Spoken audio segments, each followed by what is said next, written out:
Hi అండి, అందరూ ఎలా ఉన్నారు? ఇప్పుడైతే నేను చికెన్ చేస్తున్నా.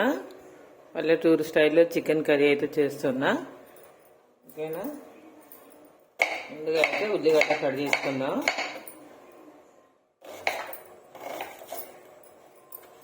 ఒక ఉల్లిగడ్డ,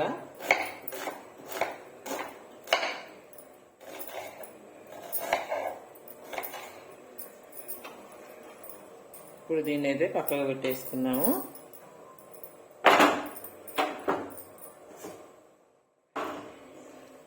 ముందుగా అయితే చికెన్ నేను వాటర్లో సాల్ట్ వేసి ఇలా కొద్దిసేపు ఒక 5 నిమిషాలు నానబెట్టానండి. ఈ ఉప్పు వాటర్లో నానబెట్టడం వల్ల చికెన్ స్మూత్గా అయితే అవుతుంది. ఓకేనా? అంతే. దీనికి ఉన్న ఏమన్నా షాప్ నుంచి తెస్తాం కదండి, దానివల్ల అది ఏమన్నా ఉన్నా కూడా వెళ్ళిపోతుంది, బ్యాక్టీరియా లాంటిది. ఓకే, ఇప్పుడు శుభ్రంగా దీన్ని పక్కన ఒక ప్లేట్లోకి తీసుకుందాము.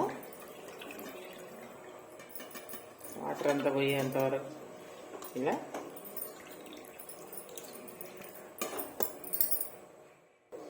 ఇప్పుడు ఇలా కడిగి పెట్టుకున్న చికెన్లో కొద్దిగా పసుపు అయితే వేస్తున్నా.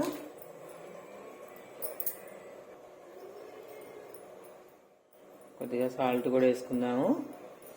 అట్లనే అల్లం వెల్లుల్లి పేస్టు, కొద్దిగా కారం వేస్తున్నా. ఓకే అండి, చికెన్ తింటే వేడి అంటారు కదండి, అప్పుడప్పుడు కొద్దిగా ఇలా పెరిగేసి కూడా వండుకుంటే చాలా బాగుంటుంది. చికెన్ వేడి అంటారు కదా.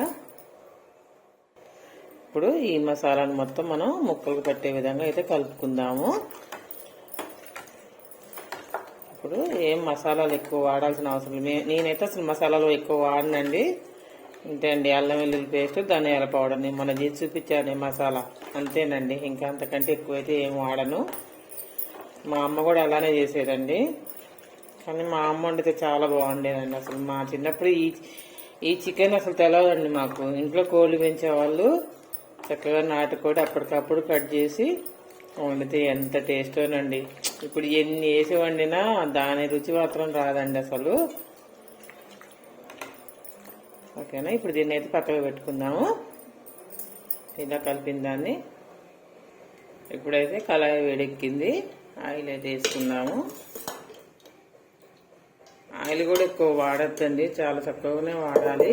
ఏదో కొన్ని కూరల్లో మాత్రం, వాడాల్సిన కూరల్లో మాత్రమే కొద్దిగా ఎక్కువ వాడాలి. నూనె వేడెక్కింది కదా, ఉల్లిగడ్డ ముక్కలు అయితే వేసుకున్నా. ఇది దోరగా అయ్యేంత వరకు వేయించుకోవాలి.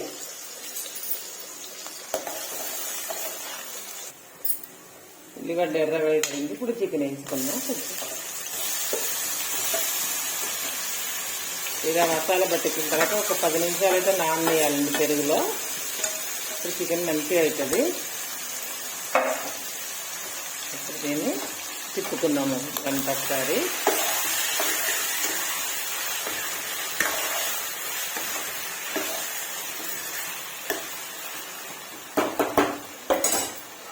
ఇప్పుడైతే స్టవ్ తగ్గించి మీడియం ఫ్లేమ్లో ఒక 5 నిమిషాలు అయితే మగ్గనిద్దాము కర్రీని.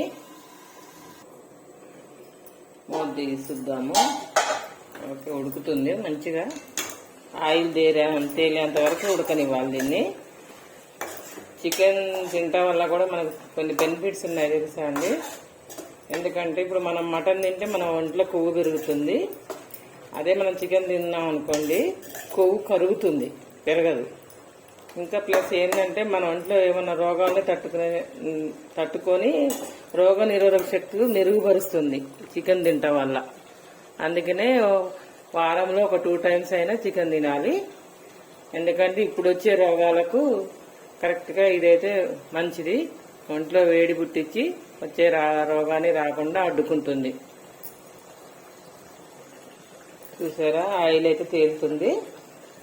ఇప్పుడైతే మనం దీనికి కావాల్సినంత, గ్రేవీకి కావాల్సినంత వాటర్ అయితే యాడ్ చేసుకుందాము.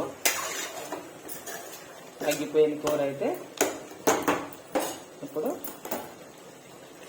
వాటర్ అయితే వేస్తున్నా.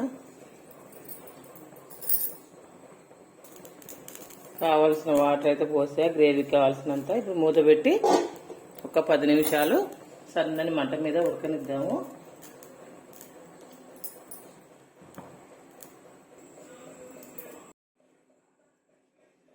గుమగుమలాడే నాటుకోడి స్టైల్ చికెన్ పులుసు అయితే రెడీ అయినట్టే. ఓకేనా? మీకు కనుక ఈ వీడియో నచ్చినట్టయితే లైక్ చేసి షేర్ చేసి సబ్స్క్రైబ్ చేయండి ఫ్రెండ్స్. థ్యాంక్ యూ అండి. ఓకేనా?